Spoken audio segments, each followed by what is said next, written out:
This week, Mark redirects the crew onto a 1969 Super Bee, whose owner is eager for its delivery. And work doesn't stop on our 1970 CUDA or our 1971 CUDA convertible.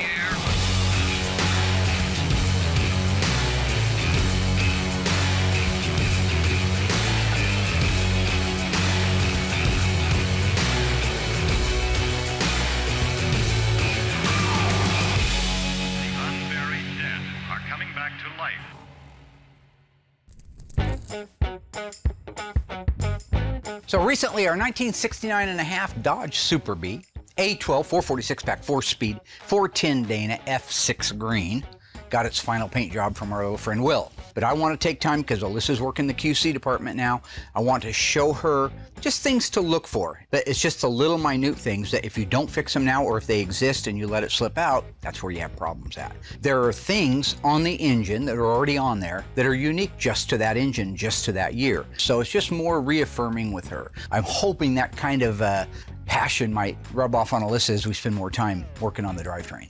We want to run that brand new engine for at least 15 minutes, break in the camshaft, number one. Two, look for anything that can happen, Murphy's Law, which is typically water leaks or an oil leak. You could have a remain seal leak, an oil pan leak, and the cam plug leaking. That's the time to fix it. I think just to be safe, I want to put it on the engine run stand, warm it up, give it its 15 to 20 minutes, look for any problems before we go to the next step of installing that drivetrain. This is all in the spirit of QCing a car from the minute it gets here to the minute it leaves. So right now you're looking at a car that looks beautiful. Just came out of the paint shop, theoretically. Should be perfect. No, there's no such thing as perfect, but I see that you've been around Dougie a lot. Dougie likes to finish people's sentences, what I was saying. Just hurry up and get there. I'm not slow like What do you the other want? people. Okay, quality. Cut, roll credits. Well, no. See, there's something in between there. There's something in between there. That's what I'm trying to teach you. You do this thing, though, where you slow down when you think people are dumb. That's where I think we're, yeah. Okay. So what do you think the point of this QC lesson is? It sounds like you already know, so I'd just like to know what your interpretation of it is. So I'm guessing that we're going to go around and we're going to check gaps. We're going to check to make sure each panel is the same color. And I have no doubts that all that will be, so. Oh, well, then we don't even need to look at it. Well, no, we still need to look at it. Look at what has happened. See, you and your brother Will both have that same problem. You guys just assume that everybody's blind and won't see anything. Well, from now on, we're seeing everything. Okay, Alyssa asked me to round up the 446 pack engine for a Super Bee. It took me a while to find it. It's been stored away for a while. She asked me to put it on the run stand, fire it up, make sure it's ready to go in the car. So let's crank her over a little bit and see if she's gonna fire it all. I think we have everything taken care of. So at this point, I'm really hopeful. Okay, let's try it. So, switch on and starter. Here we go.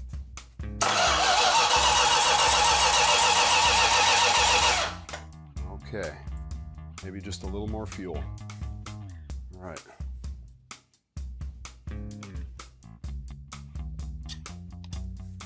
Okay. Cross your fingers.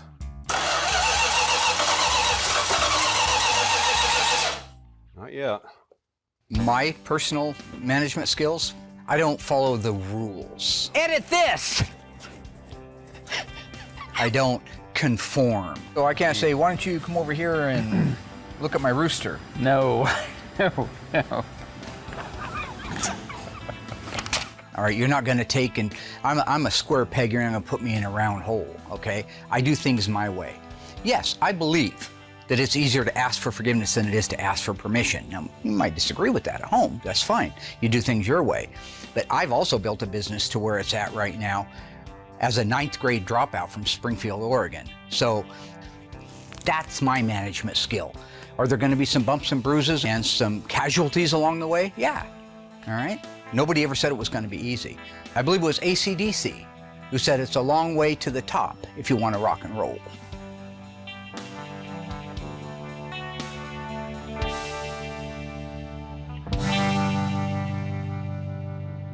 So the purpose of this is I don't want my assembly tech to start putting side markers, Willoughby moldings, body side moldings, door handles, windows, glass, engine, transmission, front bumpers, rear bumpers, tail lights, grills. I don't want the car put together when I can stand right here and decide if it needs to be repainted or fixed or more cutting and buffing. When it's on one of these whirly jig rotisseries, it means it probably has a sag in the middle. Very slight one. We know what it is. We compensate for it when we do our panels. But right now, if you look and you see here, they're a little bit wider on this gap and a little narrower up here.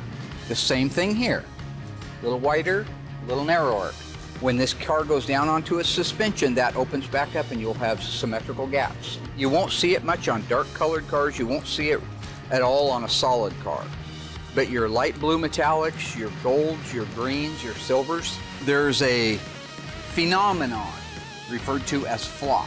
Okay. What it means is, if Will painted this car in one sweeping motion, he walked all the way down the side, all the way back, all the way down, all the way back doing his coverage. Or if he sprayed this panel, he has to kick some of that paint onto this panel. So he makes that motion like that, and then he kicks some paint on there. Then he comes back, kicks some paint on there. Kicks some paint. Then, when he's painting this panel, it's the reverse. He starts way back here, focuses on it, kicks the paint. Sprays it that direction, starts focusing through here, kicks it back. Same thing on the quarter panel. When he starts to spray this quarter, he's down here, he makes a pass, kicks it onto that door, sprays it all the way up into here, and then focuses. Back down here, kick it out. That way this panel, and this panel have a consistent base coat all the way down the side.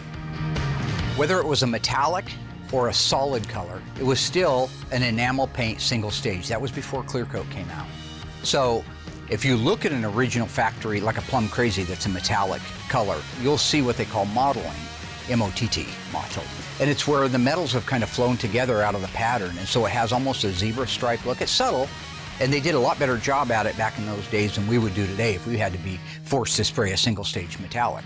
Today we have the benefit of base coat, clear coat paint. So ours is a PPG paint system. When you spray that base coat on that F6 green car out there, it's as flat as a pancake.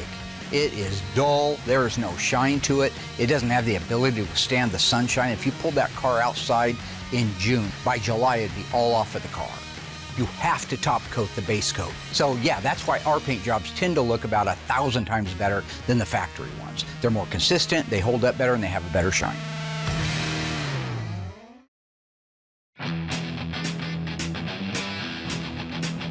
Hi everybody, Mark, Graveyard Carz, along with Cousin Dougie. Cousin Dougie, that's right. If you know the answer, just shoot it right I got out one. there. You got one right. We're here to answer your question for our Fan of the Week. Mr. Scott Nelson writes in, sounds more like I'm being put up to this, but it's okay. We got nothing to hide here. Whatever happened to the 1968 Dodge Charger 6-cylinder car, the Slant 6 car? Thank you for asking. That car right now is in our metal shop. It is getting a new floor, quarter panels, wheel houses, rear body panel, and rear cross member in it. Then it'll go over to the mudroom, get smoothed out, and then over to assembly after Will's done painting it. The engine and transmission, they're done and ready to be final assembled. Ended up having a cracked block, but we managed to fix the cracked block. So there's your answer on what's happening with that car. Thanks for asking, Pete. Scott. See, I did that because Pete's the owner. He probably put Scott up to it. Dang. Anything you want to say, Dougie, before we sign off? Just look into that camera right there into the TV land. Yeah. That one right there? Yeah. Say goodbye, TV land. Goodbye, TV land. Bye, everybody.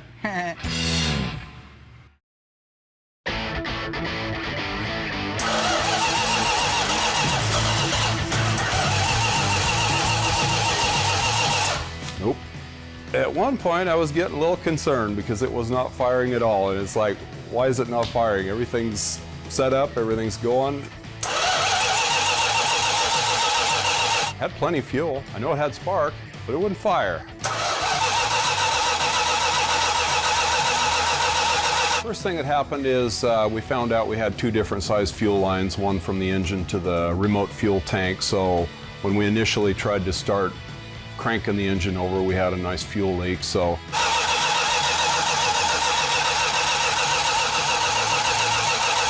and then there were some on the carburetors also that apparently didn't get completely tightened down. So we took care of all the fuel lines, got them all tightened down.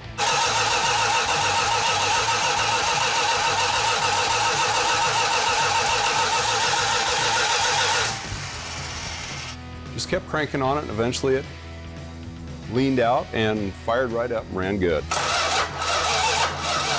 on, baby. Come on, baby. Come on, come on. Come on.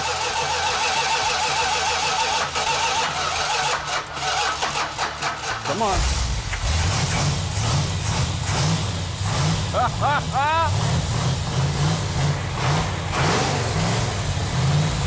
It feels really good to hear that engine run. Yeah, feels good. That engine sounds so good. 446 packs are an awesome engine.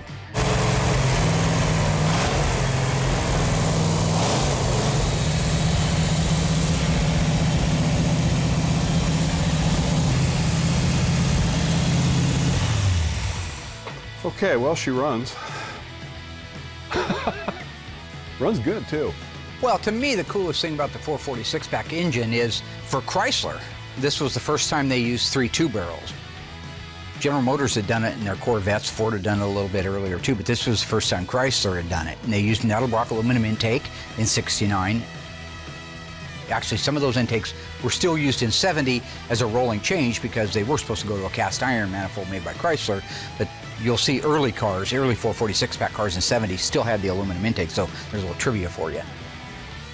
3 two-barrel Holleys, 1,350 CFM. You've got a 500 CFM outboard at the front, 500 CFM cubic feet per minute at the back, and it runs around town on 350. So when you pull that throttle open and that vacuum drops and those secondaries pound open, 1,350 CFM. That's more than the 426 Hemi had with its dual 4s. It's like Niagara Falls under the hood. How is that not just cool?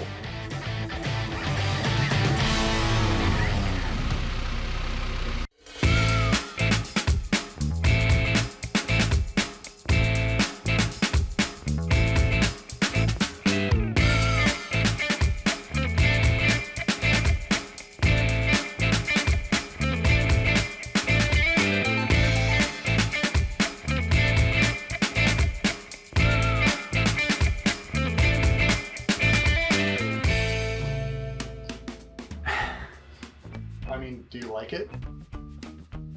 I appreciate your work. That's the important part. What episode is this going in? I have no clue. Mark's gonna make us put it somewhere, so I don't know, maybe we'll put it in this one. So, is that a roll of quarters, or are you just happy to see me? Hey, Rodder, what you doing, dog? You asked me to come down here. I want to do the, and I've been planning. Don't do it. Don't do Don't what? do the thing where you say I can't do it. My cousin Vinny, you like it, right? I love it. You know the scene at the end Of course. with Marissa Tomei, Yep, right? yep, I yep. want to reenact that scene. He wants to recreate large portions, or possibly the whole movie, I can't really tell, of My Cousin Vinny. That's what happens when you give free reign to the Icemans. Yeah, free reign. Vanilla ice, ice tray, ice biscuit, ice shavings. Are we- So, I DL's expect the that. director of the show, Couldn't care less about and DL. he's not going to be a big fan of this. He's not a fan of anything. Have you seen him walk around here? He's as excited as a blind man at a strip club, okay? I have no interest in anything he wants or doesn't want or anything else, okay? Right, I okay. am the Iceman. I am the Iceman. Cuckoo Choo. That's the Walrus. The Beatles. That's Whatever. not the I just Ice rewrote it, Man. okay? Imagine there's no DL. It's easy if you try. That was a John Lennon thing. That was after the Beatles. Terrible song.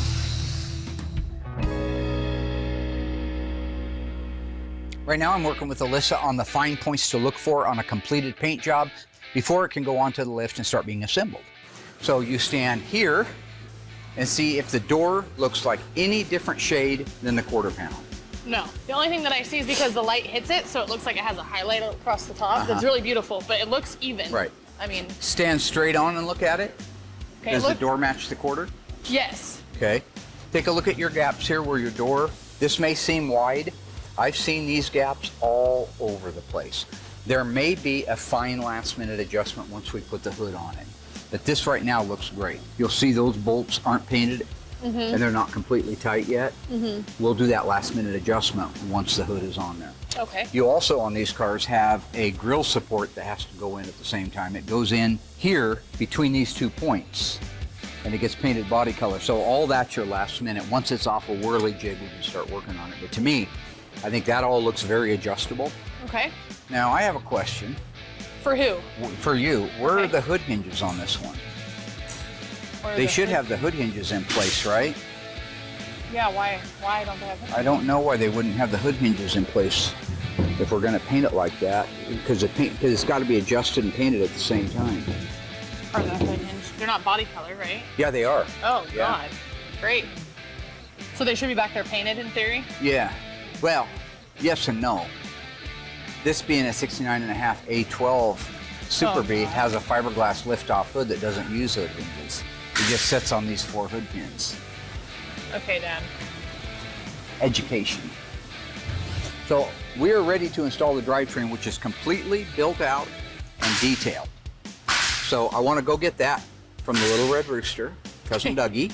I want to get him to get the engine, transmission, rear end on the cart over here so we can get ready to install it. But I also want to show you a lot of the things that are on that drivetrain that make it really unique to the 69.5 A12 6-pack cars. Oh, that's awesome.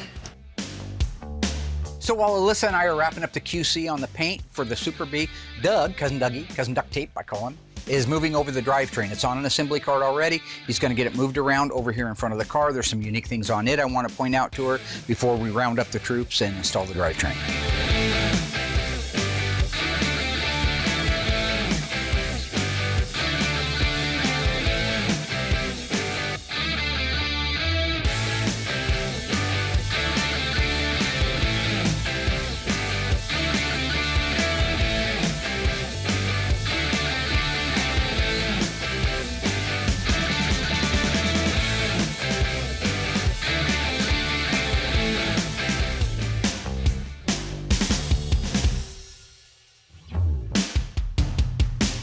So on the 69.5 cars, they made 826 of them exactly like this. That means 446 pack. The 5th digit of the VIN is an M. Now you did your research on the A12 car, so what's the M stand for? You did I forgot the research. that one. Oh, okay, you forgot that one. That's That one. modified, yeah. Special order 440. What else? Special package. No, that's not what the M means. It's more special. money. M for money. Not in this case. No. Tell me more about the A12. What else is So- included in an A12 car? It's a package. So it all comes down to the broadcast of the VIN sheet, right? So it's gonna have options on there that are different than the other car. And those options are, This is the part I've been waiting for. All the rest sounds like legal speak.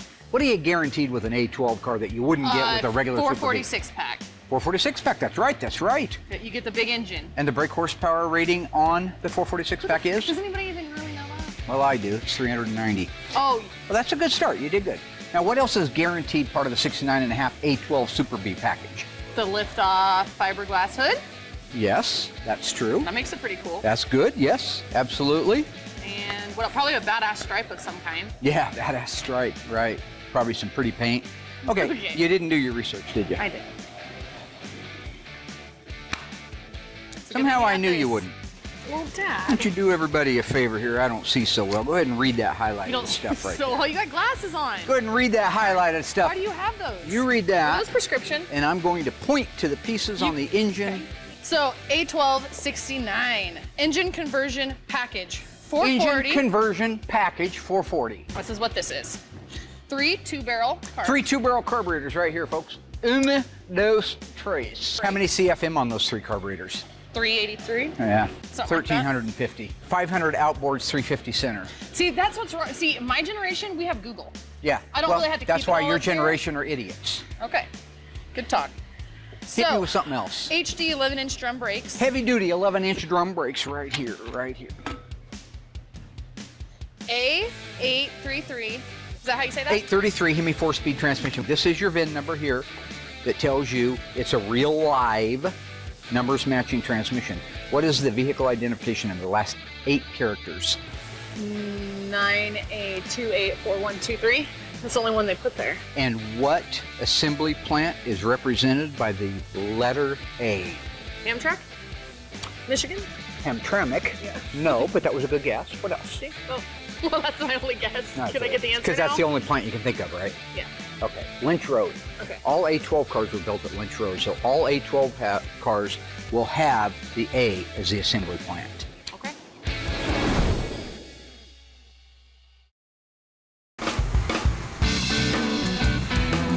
So. Okay, another thing to show you right here, take a look along here. So here's your fuel pump. This is a replica of the original fuel pump. So this pump, just like the rest of the engine, was painted orange. That's why it's orange. The fuel comes out of it through this line up into this hose, which is a KV hose. This is a replica of the original factory hose. Again, got it from our friends at OER. The correct clamps goes into this fuel vapor separator. So fuel goes in here, comes out the top, goes up this line and into these carburetors. This one here is a return line. It's a 1/4 inch and it goes all the way back to the fuel tank. And any fuel that it doesn't need coming out of this, it sends back to the tank. It's an early version of recycling. You see these numbers here? Yeah. That's the part number, that's the date code. This is a correct replica of the original fan belt from 1969. That's the kind of detail we go into here. That's crazy. Okay, you got the correct heater hoses. You'll notice the ribs on the top of it, just like the other one. That's how you know they're originals. Correct radiator hose, upper, with the part number on it. Boom, bada bing. 26-inch maximum cooling radiator. That will be mounted into the car. It's an 054 in case you're wondering, last 3 digits of the part number. Thank you. I was wondering. Non-gloss black fiberglass hood panel with functional air scoop. Out in the That's body cool. shop. It is one big air scoop. And it happens to go on this air cleaner right here, He's insane. which you'll only see this on the 69.5 A12 cars. So you can see the holes here for the carburetors. The studs come up through this. And the way that it works, there's a drain tube port here, Oh, okay. and a drain tube port here, and another one up here, and none up here. So this trough, when it fills with water on a rainy day, which it would, will drain instead of getting the filament wet. The hood is made of fiberglass and it has a huge opening in the front and a scoop. The bottom of it's cut out. So that scoop lets air go into it. This seals against the bottom of the hood. So all that cold air coming in comes right in here to this. Because cold air burns better than hot air. If you've ever been in a car that performs better in the morning than it does in the late afternoon on a summer's day, it's because the air is more dense and it's cooler. So, and these are the correct decals for it. You have your special instructions, which is 69.5 only special instructions. You should take a picture of that so you know what it looks like. And this is the do not wash your oil. Okay. Okay, what else you got? Oh my God. Talk to me, Moon Trisket. If you can remember some of that stuff, it'll be great down the road. Or keep this book in my back pocket, right? Yeah, but why would you want to do that when that's a problem with the kids today? You guys just want to Google something, you want to pick it up in a book. You get dropped behind enemy lines in Vietnam and they're going to blow your brains out First like of all, in Rambo. I'm not gonna get dropped in Vietnam. Because you don't know what the Ever. That's alphanumeric not code gonna is for a happen. thermoscussion clutch fan. Guess what? You're in Rambo 8. Okay, Dad.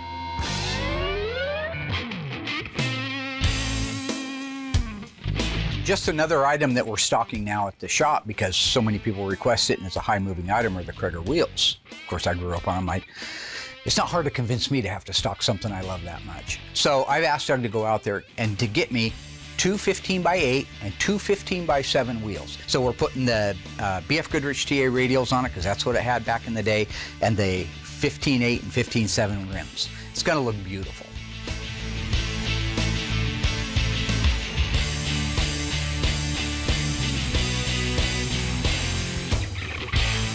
We have our second skin, which is a sound, heat, and vibration dampener.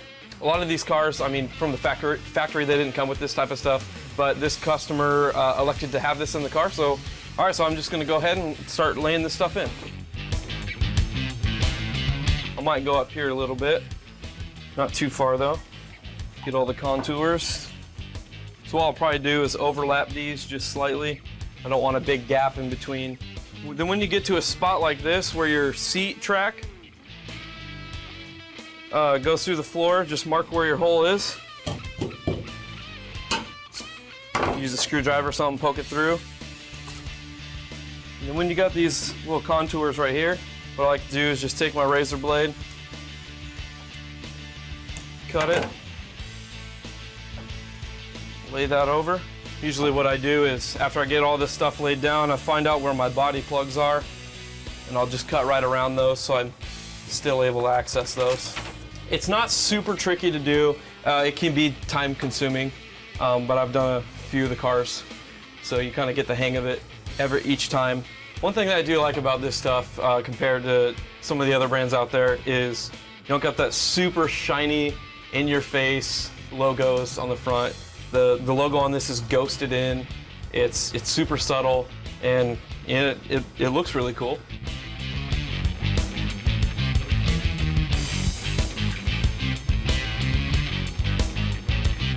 Now, when I was growing up, I don't honestly remember having a set of Krager's. Well, I did on I bought it was a 74 Satellite Sebring from J.L. Morgan Motors.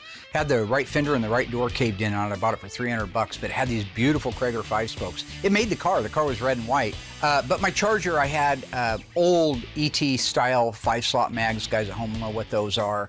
And I had Magnum 500s when I first bought it. But I know I've owned a few sets when I was a kid. I just don't remember all the cars they were on.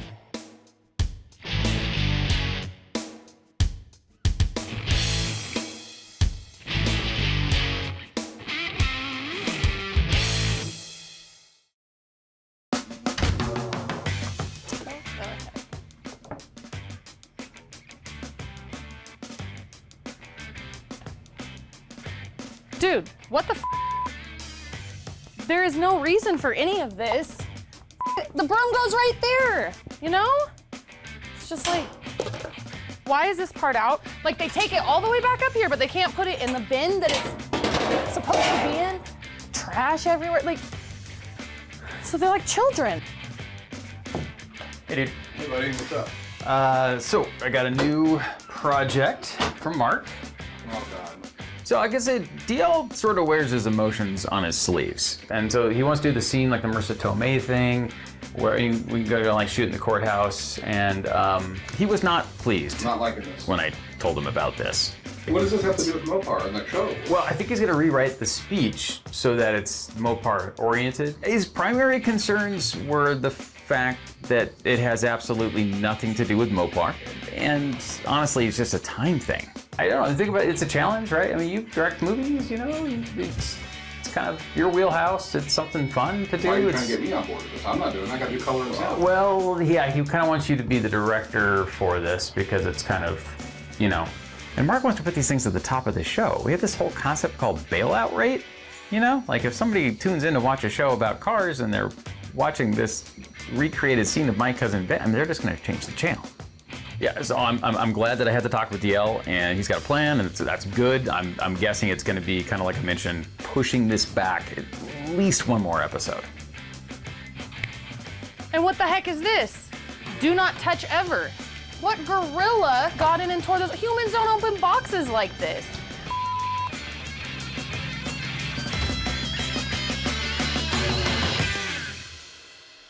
Okay, ready to go.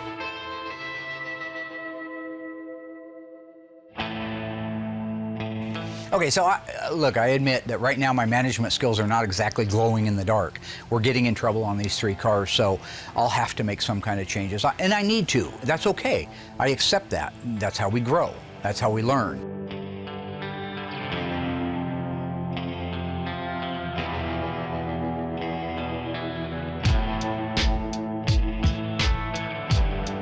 Tighten everything down? Yeah. All right, head on up.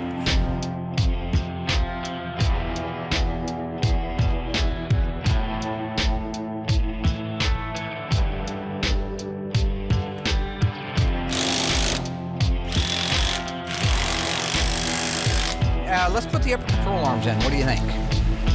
If you watch through any of the Rocky series, you know, Rocky, he was a ham and egg fighter in the original one, right? That's what he called himself. And he hit his left hand, but he hit hard and he's all that, and he had a lot of heart. All right, so how this works is if you want to set the upper control arm alignment when you're down at the alignment shop, you're going to set the caster and the camber, and the way you're going to do that, you're going to put a wrench on this right here. And when you move it, watch this control arm. See that control arm going in and out? That's how you set the alignment. The back one does the exact same thing. They needed to dial those skills in. They dialed them in by the end of 2, because that's when he took Apollo Creed out. Then he got all messed up with his trainer dying, Mickey. He died. He said they had more to do, but Mickey was dead.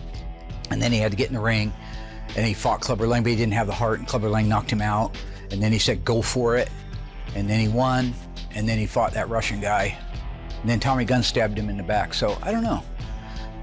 What's the question now?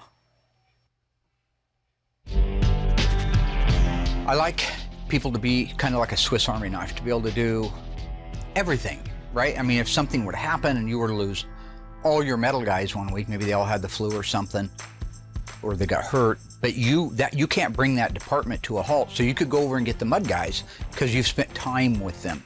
That's what we're doing with like the assembly guy. We're taking time for him to learn how to put the chrome and the trim and the exterior pieces on, but then shift gears immediately, go over to the book and find out where the assembly line markings go on this car. Switch gears again, go back over and find out what's the 69.5 Super B supposed to look like, which exhaust on it. Because if we had 20 of those guys right here that were well-rounded, that could do anything, we could put out 13, 14 cars a year with no trouble. Actually, I'm gonna take that back. If we had 20 guys like that, I think we could put 20 cars a year out.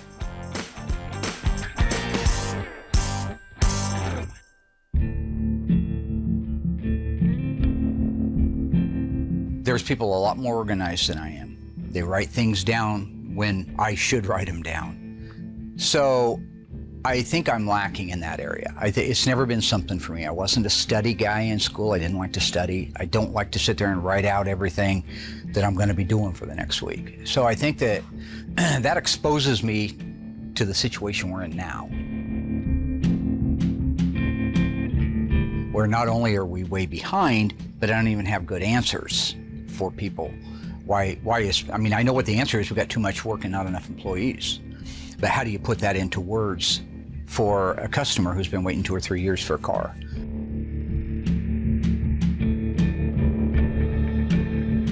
One thing I do is I keep my nose down to the grindstone and I don't give up. So there's that. That's the other side of Mark Worman. There's the side that should be doing a lot differently or better, or could, but then there's the one where we'll never stop until we get there.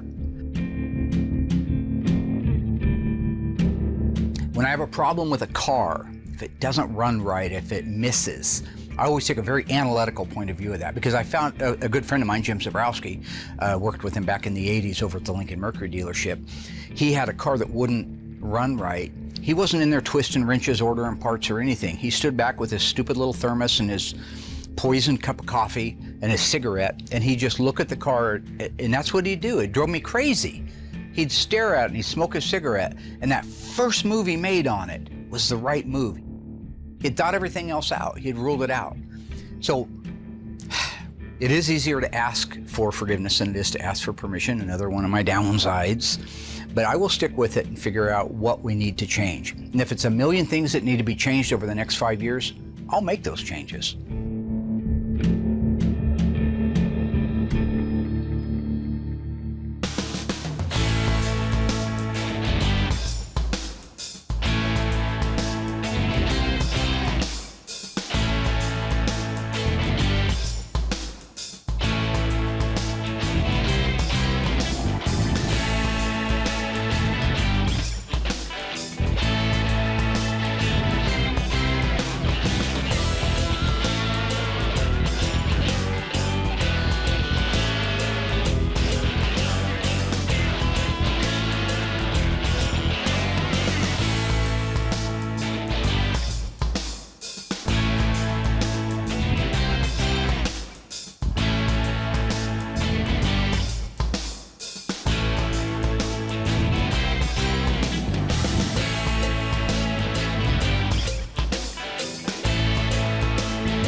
Hello folks, Mark Worman again here with Cud and Dougie. Right, Cud and Dougie? Uh-huh. Scott Gray has written in and would like to know what grit sandpaper we use for blocking.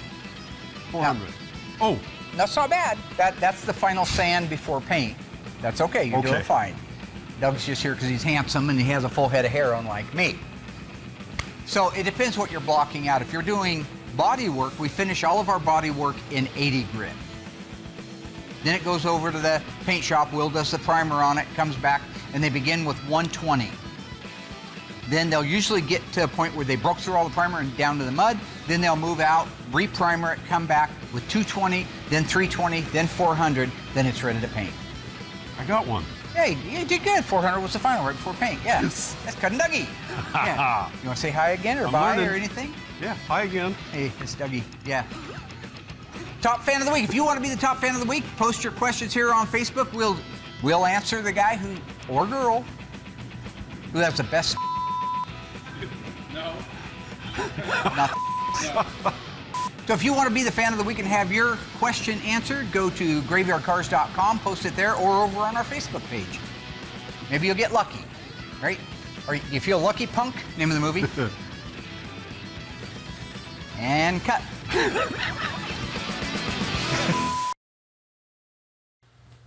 So if you would like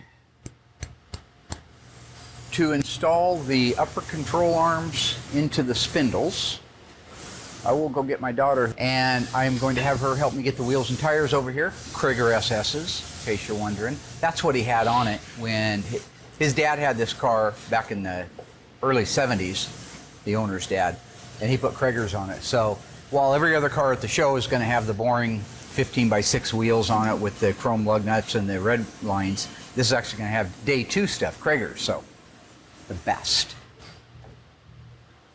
Do you like me? Oh. What? You're going to work on that? Okay.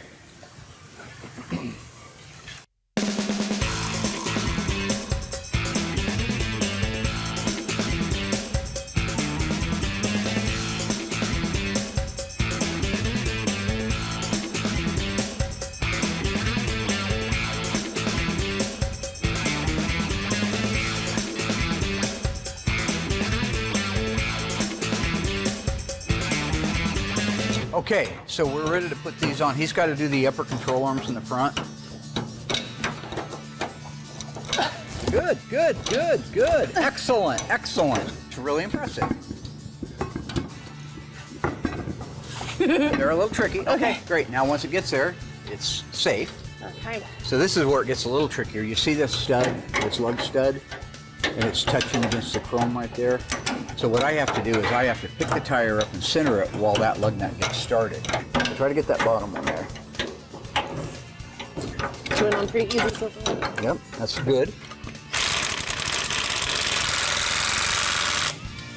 About there? Yeah.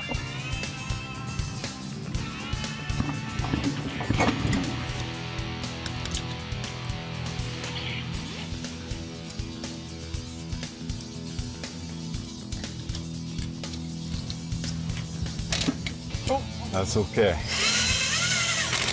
Great. Okay. Wonderful.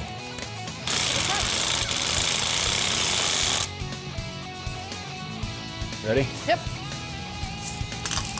Okay. Okay, good. Clear. Okay.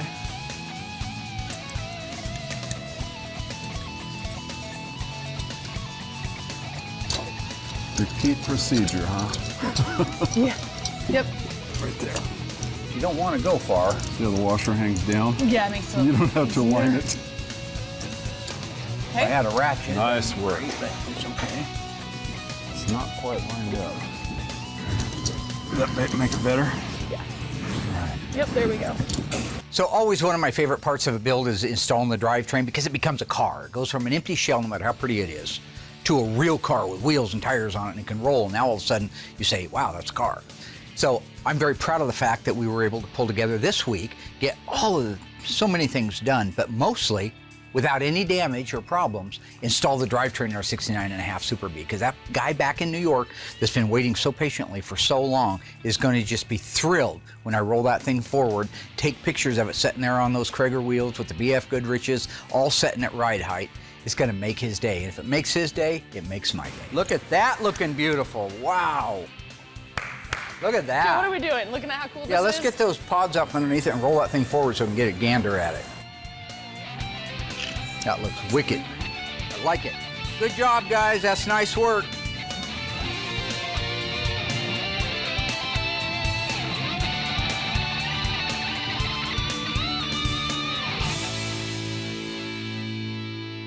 Everybody did a great job this week. Love working with Cousin Dougie. He got the engine running on the engine run stand, and that's a great thing to know that that thing's been sitting for 2 years since it was built, and it's perfect. So that allowed us to be able to put it in the car. The wheels and tires he mounted up, just gorgeous. They balanced to 0, which is very, very important. Justin did really well on the Tribute CUDA. He got the sound deadener pads on the floor of it. I almost recommend that anymore to anything, especially a Tribute car, because it's not gonna hurt the value of it, and at the same time, it really makes it a better ride. So that looks great. He also got the undercarriage markings done, all the assembly line stuff, the stuff, that cool stuff, the fun stuff that's in the books. And I'm looking forward to working with Alyssa, because I'm gonna bring her out and have her QC his work. Let her try the old management hat on. Also, Justin got the exterior trim and ornamentation done on our 71 CUDA convertible. That thing's starting to look beautiful. And the proudest moment for me is the fact that I was able to spend time with Alyssa, recognize that she was more passionate this time and more inquisitive this time than she's been in the past. She learned all about how a 446 pack works and what pieces make it unique. The team pulled together in a nice time crunch type of thing and got that drivetrain installed with no casualties. And now our 69.5 446 pack 4-speed Super B is a rolling car. That's a good week. So I guess if you look at my management skills, could they use a little bit of tweaking? Sure. Some people at home probably think, oh yeah, he's a lot more than that. But the fact is, look at how it worked out, okay? That's why I'm where I'm at. You push that edge, you push people, you push them, you push harder than you've ever pushed anything in your life. And at the end of the day, one of two things is gonna happen. The guy's gonna flop dead, which is unfortunate, get him out and get some fresh meat in here, or he rises to the occasion.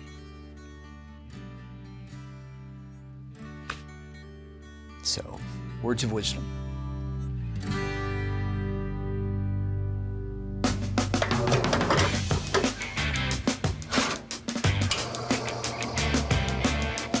The coffee machine is in desperate need of repair. And to make matters worse, just as I'm discovering all of this, Will walks in and he wants some coffee. Oh, good. Coffee's going. Let's grab a seat. Do you guys actually use this thing? I'm sorry, what? Do you actually use this? Yeah, every morning. Like, this thing hasn't been cleaned in, I mean, I haven't been down here in a couple of months, but... I have a sensing attitude. Talk to Aaron. Talk to me. Open up. Mark wants me to do some ridiculous My Cousin Vinny thing, which I have to try to talk DL into doing, and DL doesn't want to do it because it's ridiculous. Well, you know how DL is. Once his mind's made up. Mark's a little bit like that too. Yeah. Just, you know, slightly. You just gotta know how to handle money. But what if I want him to not do something? So if he says, okay, Monday we're shooting this My Cousin Vinny scene. Cool. Just say, okay, pacify him. No problem. In your head, you have to know when you come into work on Monday, you have to misdirect him. It's like David Copperfield. And then it gets him going in a completely opposite direction. And then before you know it, it's the end of the day and you didn't shoot it. I don't often get advice from Will, so I don't really have anything to compare it to, but yeah, he's pretty insightful. You gave me an idea. I know. Misdirection. Right. So is the coffee good to go? No, you're deep in it's thought. Still broken. What really stuck with me though is this idea of how to manage Mark through misdirection. I understand. You have a big job.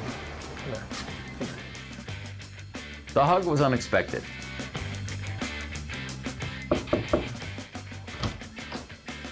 Hey, I have a new project for you. Pumpkin seeds? You got a splash. Ah. What are we talking?